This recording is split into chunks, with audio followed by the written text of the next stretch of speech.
Your gym offer isn't strong enough anymore. Now the market is quite fragmented and it's changed, but most gym offers haven't changed alongside it.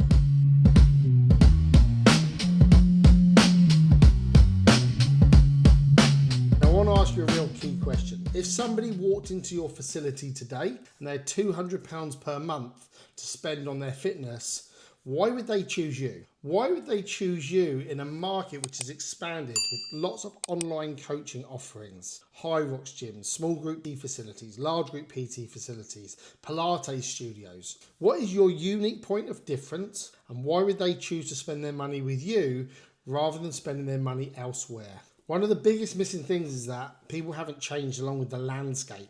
And in this episode, I'm going to walk you through a few different things. So I'm going to walk you through what's changed within the market first and foremost. So we can go with an offer redesign blueprint. So make your offer far more compelling so you can establish your unique point of difference in a saturated market. So the first thing here, what is the shift that's happened? So I think that there's a big shift with regards to online coaching. Online coaching now has gone into the mainstream. Now I hear a lot of people grumbling saying, oh, online coaching's kind of dropped down. I don't actually necessarily believe that to be true. There are many people that want online coaching or certainly a hybrid offer. And think about this, your clients can get access to great coaching remotely. Now, the win is if you're a bricks and mortar facility is that you can create that community, that human touch, which people are craving. But there still is something there on the side if you're an online coach that actually people can still get access to great coaching, great results remotely. The second one is that budget gyms are on the up. So the £25 a month gym removed access as a differentiator.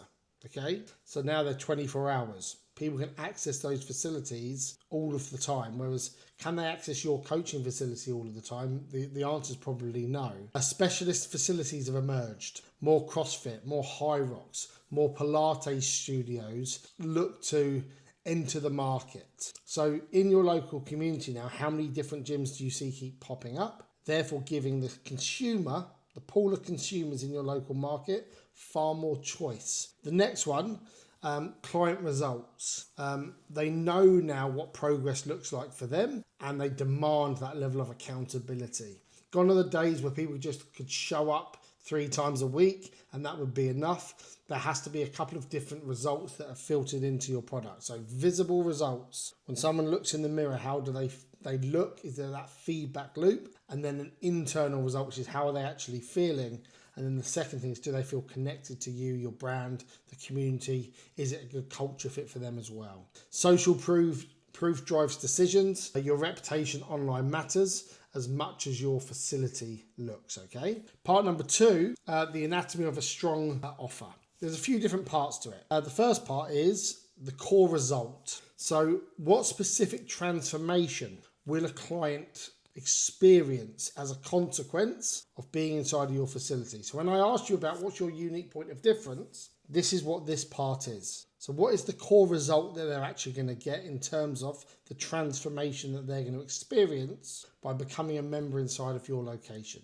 Number 2 is the delivery method. How will that result be achieved? Structured coaching, programming, nutrition, mindset coaching, accountability, support, community. What is your delivery model? And is your delivery model scalable? So you have to figure out what your delivery model is. The next one, the onboarding experience. I talk about this a lot, is that people don't always buy things. They remember again how you make them feel. And that's an experience. The experience of the onboarding. So the first 30 days. What's their experience look like in the first 30 days? A lot of gyms lose clients here. A lot of gyms lose people in the first 30 days because everything feels a little bit clunky.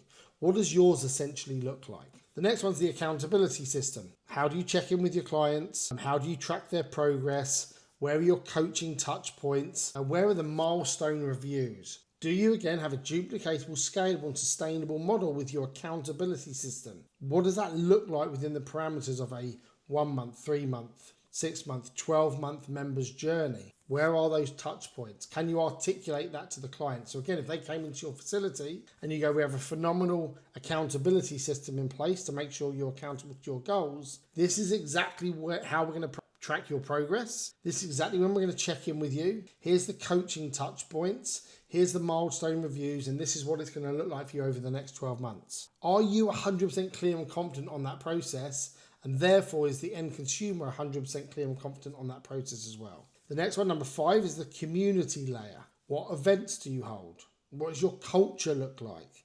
What is your team identity? And what is the peer accountability looking like inside of your location? Don't think that the community isn't important. It's one of the most important things now, and we talk about it a lot, is that people want to feel connected to a community that's bigger than just themselves. People don't want to be isolated.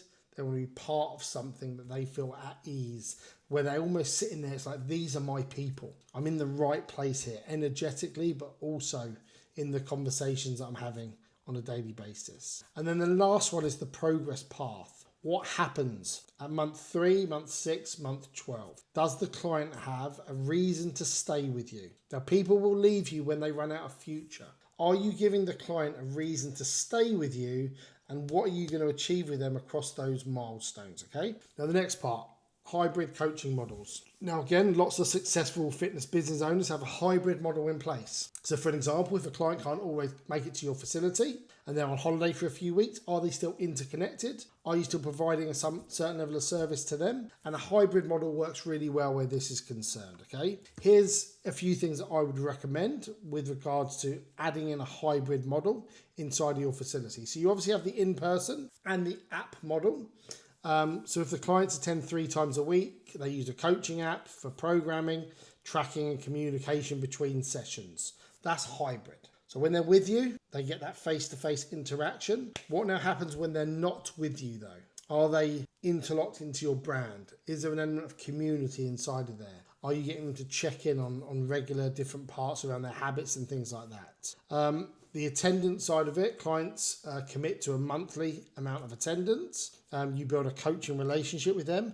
That attendance can be blended. So it could be like, I'm going to show up 2 or 3 times a week in facility, but I'm also going to do some at-home workouts whilst I'm traveling, or just if I can't make it into the facility as well, and fix that number in. And then like that remote add-on. So lots of in-person gyms have like a remote element added on. They can put in place so when people are traveling as well. So fixating on the attendance model, the app plus the in-person, plus then a bolt on if people are traveling. So I might be saying to you, okay, I'm paying £200-300 a month, but what when I'm away? What level of support, coaching, accountability am I going to get from you? And what happens if I get injured? Are you going to support me through those injury periods, holiday training at a premium? So you can bolt those things on as well. Next part is premium positioning. Are you positioning yourself as the absolute premium? One of the things I hear a lot is people in my area won't pay this amount of money. So people in my area won't pay £200 a month, won't pay £250 a month, won't pay £300 a month or £400 a month. I'll have you consider that you have people in your area spending £3,000 on a holiday. It's not the money, it's positioning. Positioning is the issue. Now, of course, you can't just pick a random high number if you're not providing a level of value which matches up with that number. That's not what I'm saying here. What I'm saying is, can you position yourself as the premium facility which delivers a tangible outcome for the customers in which you want to acquire, and therefore the price reflects the value exchange in which you create? That's what really it's about, the premium positioning element. If I lose members, if I raise my prices, I'm going to lose members. That's something I hear a lot. So you'll keep clients that you want to keep. You'll keep clients that you want to keep. You'll lose the ones that essentially are costing you, the low cost clients. So I'm not saying jump in and do a massive price increase, but what I'm saying is, can you position yourself as premium? And the pricing thing is a really interesting conversation. So if the value you create doesn't align with the price in which you charge, i.e. you're providing way too much value for the price you charge, that creates an incongruency in someone's mind.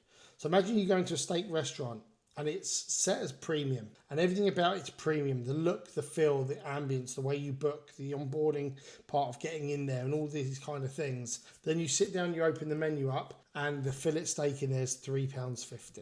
What would happen in your mind in that moment? Well, really simply, you would be like, oh, it can't be that premium then because the price doesn't reflect the premium look and feel.